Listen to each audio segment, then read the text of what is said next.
बळीराजासाठी अर्थसंकल्पात राज्य सरकारची मोठी घोषणा।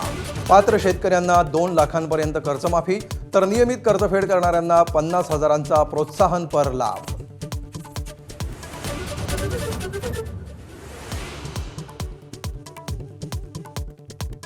अल निनोच्या संकटामुळे यंदाचं वर्ष दुष्काळी ठरण्याचा अंदाज। अर्थसंकल्प सादर करताना मुख्यमंत्र्यांनी दिली माहिती।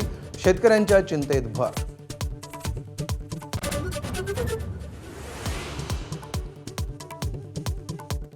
राज्यसभेचा अर्ज भरण्याआधीही शरद पवार गटाकडून पुन्हा राष्ट्रवादीच्या विलीनीकरणाचा प्रयत्न।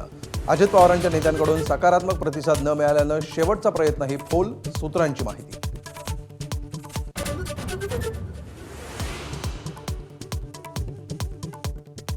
अजित पवारांच्या अपघातावर शंका उपस्थित करणाऱ्या रोहित पवारांकडून सुनेत्रा पवारांसह शिंदेंची भेट। गोळा केलेली कागदपत्र उपमुख्यमंत्र्यांसमोर सादर। सीआयडीच्या कार्यालयातही पुन्हा एकदा धडक।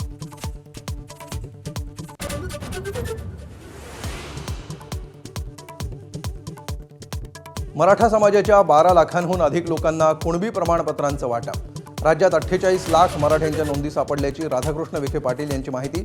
संभाजीनगर विभागातच 50,000 प्रमाणपत्रांचं वाटप।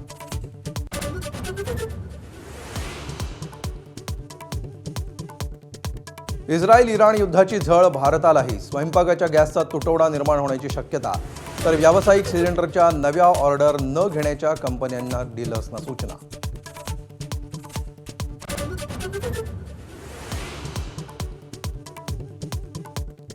अमेरिकेनं भारताला तेल खरेदीची मुभा दिल्यावर विरोधी पक्षांची सरकारवर टीका।